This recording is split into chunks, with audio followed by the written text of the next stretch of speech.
Bismillah, bagaimana kabarnya teman-teman? Video kita kali ini kita akan membahas tentang N+1 problem yang mungkin akan kita hadapi ketika kita menjalankan query ke database yang kita miliki. Sehingga di sini contohnya saya mempunyai 3 buah tabel.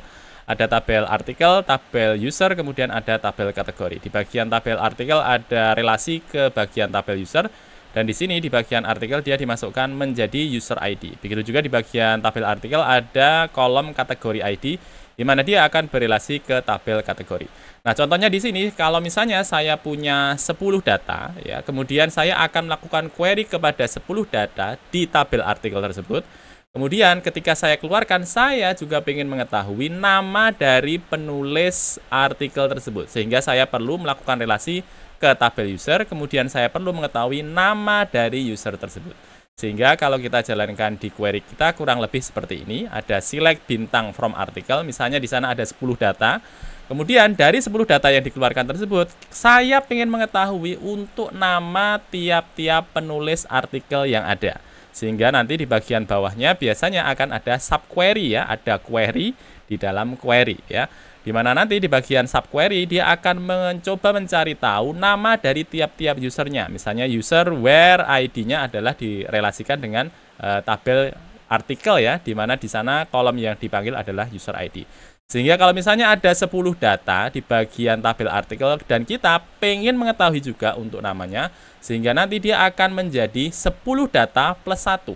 Di mana satunya adalah tabel artikel yang dipanggil, kemudian 10-nya adalah subquery yang dijalankan. Sehingga menjadi N+1 problem. Kemudian berikutnya mari kita coba di Laravel yang kita punya. Saya akan melakukan query ke tabel artikel, saya akan select, kemudian saya limit terlebih dahulu. Misalnya limit yang saya akan masukkan di sini adalah limit 5, sehingga saya hanya akan mengeluarkan 5 buah data saja.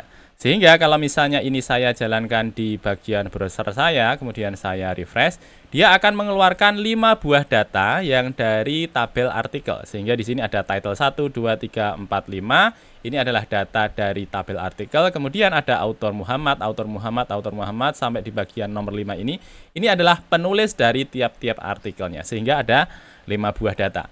Tetapi di belakang layar ya yang tidak kelihatan sebenarnya query yang dijalankan adalah seperti ini ya. Query yang dijalankan adalah seperti ini. Ada bentuk di mana dia akan memanggil terlebih dahulu untuk tabel artikelnya, select bintang from article ya. Kemudian dia akan memanggil lagi di bagian bawahnya nama dari tiap-tiap penulis artikel tadi. Sehingga kalau misalnya ada 5 buah data, maka yang pertama dijalankan adalah memanggil untuk tabel artikelnya terlebih dahulu.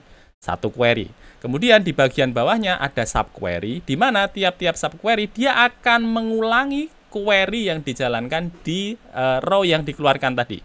Misalnya ada 5 buah data, maka dia di bagian kuning di bagian bawah ini dia akan dijalankan 5 kali. Sehingga dia akan menjadi 5 plus 1 menjadi 6 ya. Di sini query-nya adalah 6.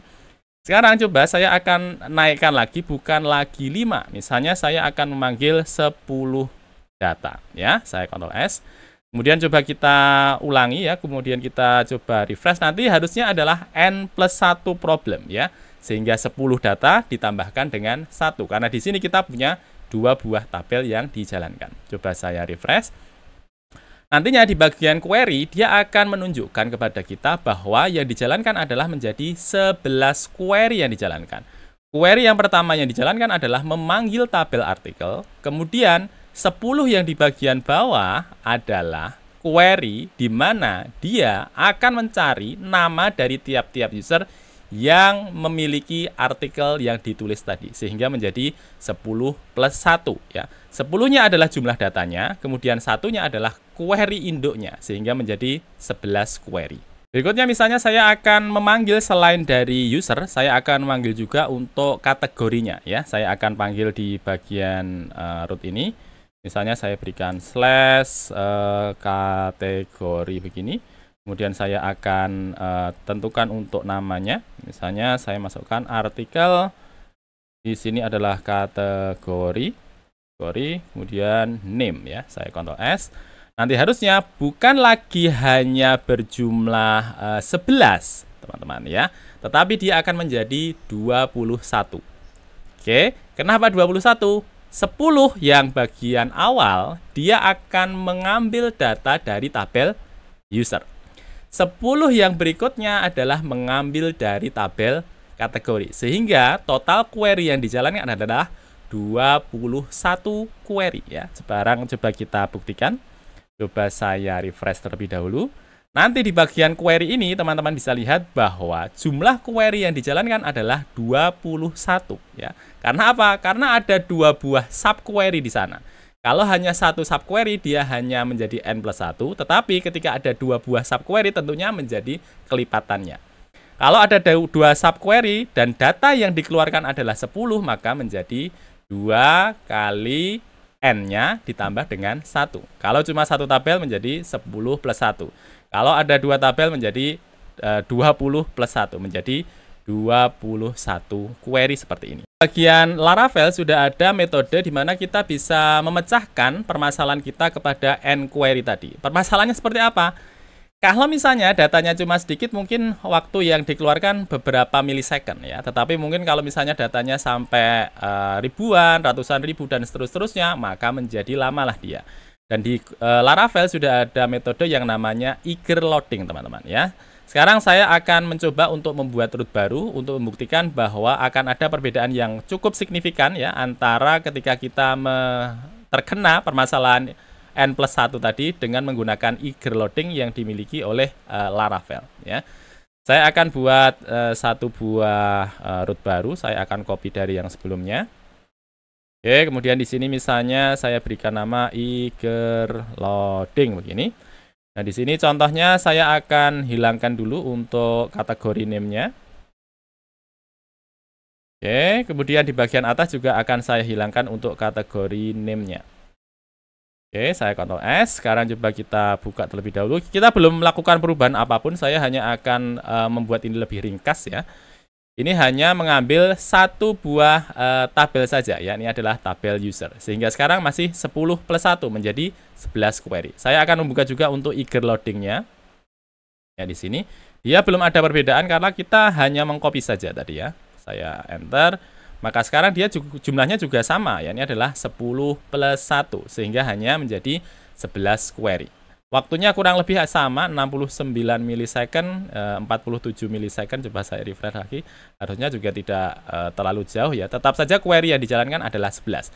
Sekarang saya akan membuat sebuah cara di bagian eager loading ini ya, sehingga dia tidak akan terkena permasalahan n+1 problemnya tadi. Caranya bagaimana? Di sini ketika kita lihat, dia memanggil dengan select. Kalau misalnya kita ingin dia terhalang ya atau terhindar dari yang namanya n1 problem tadi, kita ganti dari select ini menjadi with seperti ini. Di dalam with baru kita masukkan tabel apa yang diakses ya. Tabel yang diakses karena di sini yang ingin kita keluarkan adalah untuk nama dari usernya, user yang menulis artikel tadi. Maka di sini di bagian dalam dari with yang kita akses adalah nama modelnya.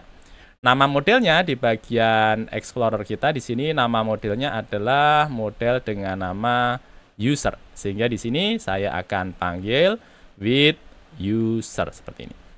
Coba saya Ctrl S dulu, kemudian coba kita lihat ya di bagian eager loading. Di sini masih berupa 11 query. Kalau sekarang coba saya refresh, dia akan menurun teman-teman. Tidak lagi menjadi 11 query, sekarang dia hanya menjadi 2 query saja. Waktunya tentunya lebih ringkas ya, ada 21 milisecond. Kalau kita lihat di sini di bagian awal dia masih n+1 problem. Ini kalau misalnya kita mengambil dari satu tabel saja.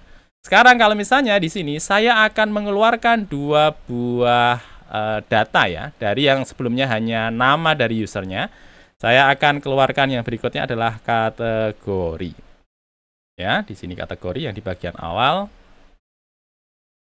Oke, di sini kategori, saya akan panggil dari artikel, kemudian kategori,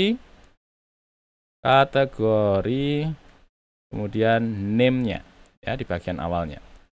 Kemudian kita coba lihat dulu di bagian awal, saya coba refresh. Sekarang harusnya dia menjadi 21 query ya, seperti ini. Sekarang kita lihat di bagian eager loading. Kalau tadi ketika kita memanggil untuk satu tabel ya, tabel user, maka kita masukkan seperti ini. Kalau kita akan memanggil dua buah tabel, maka kita berikan di bagian dalam dari with ini, kita berikan koma, kemudian kita panggil lagi setelahnya nama modelnya. Tadi di bagian awal hanya user saja, kemudian kalau kita akan memanggil untuk model yang kedua, maka kita panggil di sini kategori. Saya Ctrl S, sekarang coba kita lihat dan coba kita refresh. Dia akan mengeluarkan untuk kategorinya juga seharusnya ya. Autor Muhammad, coba kita pastikan di sini apakah sudah dipanggil, ternyata belum. Saya kopikan dari atas dulu. Oke, saya kopikan dari atas. Oke, seperti ini. Coba saya ulangi lagi. Saya coba refresh, harusnya dia juga mengeluarkan untuk selain nama, dia keluarkan juga untuk nama kategorinya. Sehingga seperti ini, Muhammad kategorinya adalah story ya. Kemudian ada 10 data. Dan di bagian query yang dijalankan hanya 3 buah query saja. Dan inilah permasalahan yang bisa diselesaikan dengan menggunakan eager loading yang dimiliki oleh Laravel. Terima kasih sudah menyimak, kita akan berjumpa lagi di video berikutnya. Terima kasih.